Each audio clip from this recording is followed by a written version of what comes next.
Hi everyone, my name is Bo Bergman, and you might remember me as the good-looking guy who sits on the right side of class. I can't be there today to give my presentation, so Anne's been nice enough to allow me to turn it in via YouTube video. So here we go. So my article was from youthconnectmag.com, which is an Indian-based website, like actually from India. And the author was a lady named Manushi Desai. That's my best guess anyways. And the purpose of the article was to show that raising these young Indian boys with traditional gender norms and codes of masculinity led to, it was detrimental to their development and led to long-lasting emotional consequences. The interesting thing about this article is that the author says that it's really society's fault that these boys are feeling this sort of pressure and why they're struggling so much with their own identities.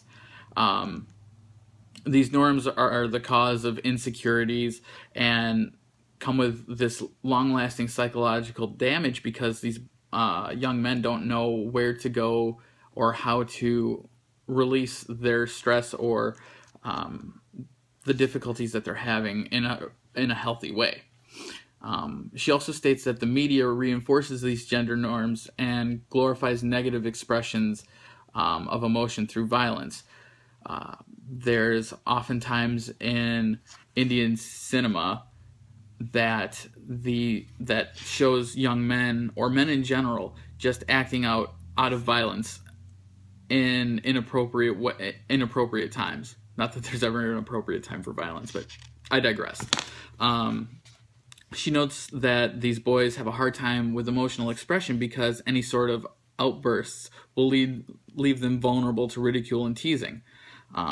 These sealed up emotions lead to bigger problems eventually and result in things like crimes, like bullying and harassing, to even more heinous things like murder and rape and suicide. So it's a big deal.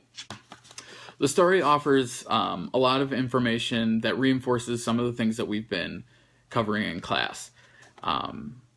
Like there's no healthy outlets, or very few healthy outlets for men to express themselves and their emotions, because let's face it, we all have them. I'm an emotional guy, you guys. And the fact that there's this psychological damage that ends up coming about because there are so few of these outlets for men. It mirrors a lot of what we see in America. But with these issues, they tend to be very polarizing for people. And with staunchly defined lines, there's little place for compromise, when in fact, I believe that's exactly the kind of thing that we need here. The way this really applies to me, and I feel like a lot of us men in the classroom, or just in general, is that America, there's a place for these gender norms in our society. We can have our cake and eat it too. I love cake, so I'm happy with that. These codes of masculinity and these ideas that are impressed upon us have been defined for several decades at least now. And it's fair to say that they do serve a purpose and that they do hold a position in American society. So with these codes, I'm just going to go through a few of them because I don't want to take like 4 hours to just rant about what I think is right and force you guys to watch that.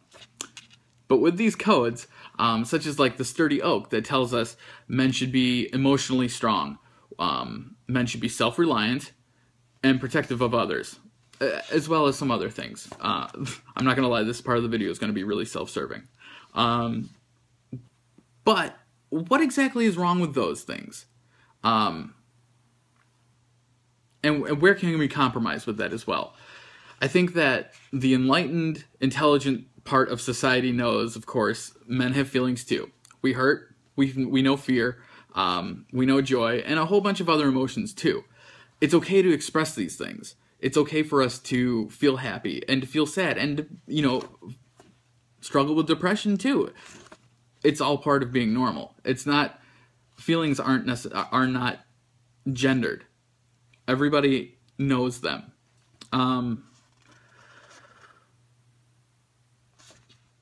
Here's where it gets tricky. There's a time and a place for everything, though. And knowing how to express those feelings in a healthy way and at the right times is what I think a lot of men in society are struggling with. To have outlandish outbursts and to go into hysterics in any sort of public forum or out and about at Walmart, at Kentucky Fried Chicken, wherever you're going to do this, that's not appropriate in society. That's not accepted. That's not what we're battling. It's the feeling of these things in general, and we need to understand that it's okay to have these feelings. Then, of course, there's no sissy stuff. And just for review, it tells us that engaging in these things that are feminine is taboo or goes against the construct of what it means to be masculine.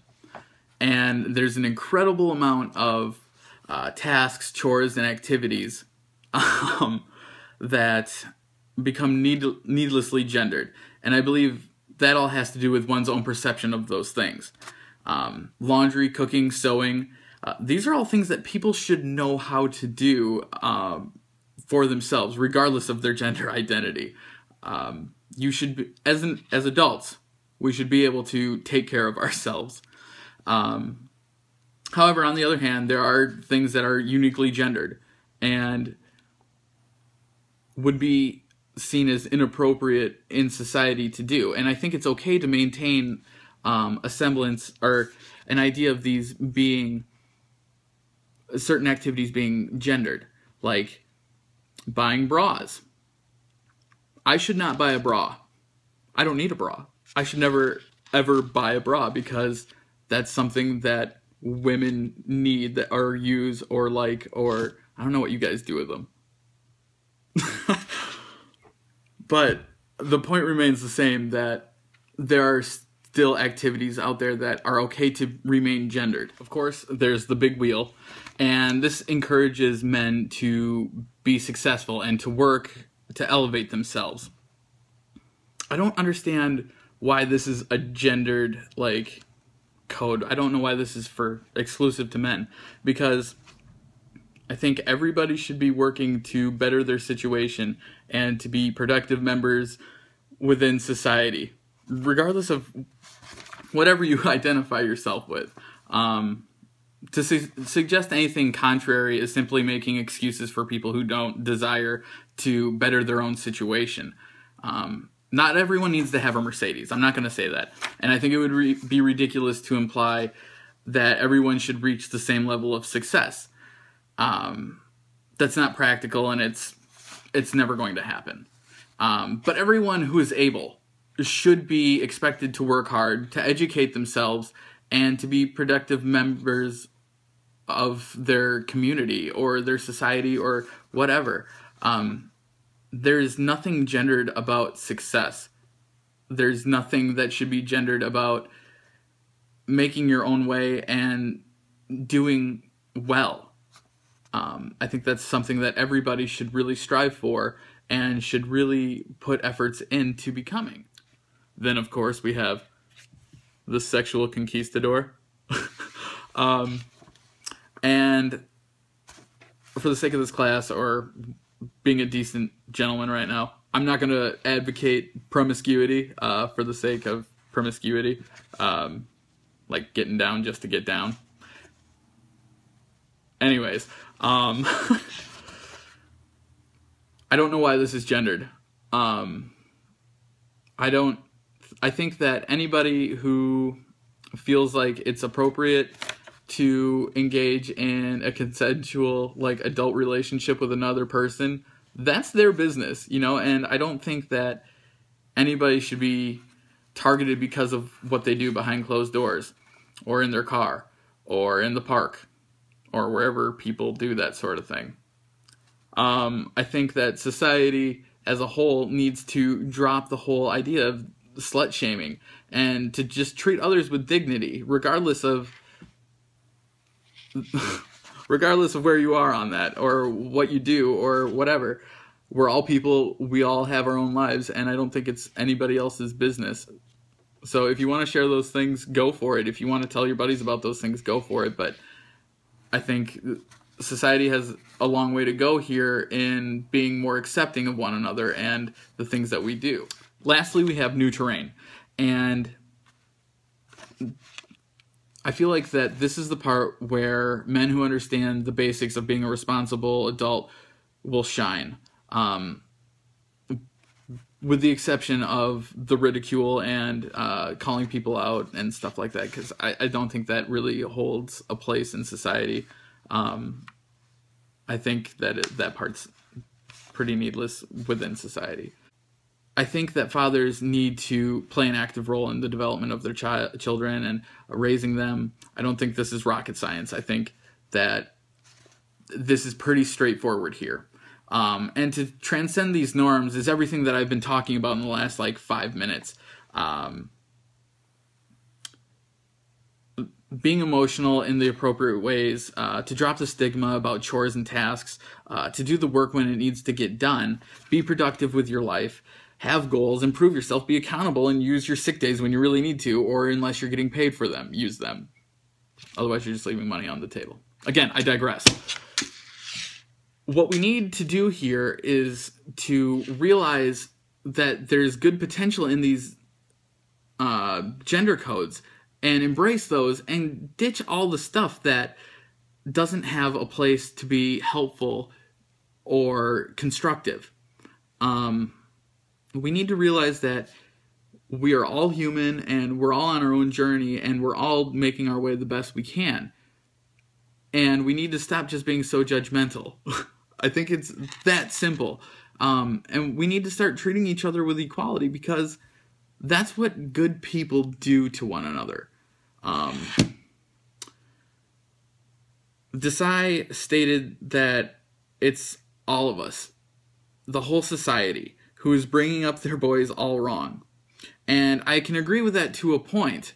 I don't think we should abandon these gender norms or these codes, but rather teach tolerance and effective ways to communicate with one another and holding other people accountable for the things that they do when they step out of these socially acceptable bounds as far as being demeaning or tearing somebody else down. It all just seems to fall back on treat others how you want to be treated. And I think it's really that simple at the end of the day. So here we are at the end of our time. And I want to thank you guys, first of all, for placating me here and watching my video. Or even if you're just pretending to pay attention, I appreciate it. So I'm going to leave you guys with some questions. And you guys, I guess, can talk amongst yourselves or do whatever it is you guys are going to do. I don't really care at this point because I'm not there. Okay, but my questions. And this is for anybody. But are any of these gender codes things that you identify with, men or women? Talk about it. Like, are there any do you feel that are not exactly supposed to be gendered? Do you feel like they can apply to men and women equally? And then, how do you feel about seeing some of these codes of masculinity? Are there any that you like to see in your friends or the people that are in your family or the ones you date or anything like that? And are there any that you really don't like seeing in other people? Have a good, fun, safe spring break, you guys. See you later.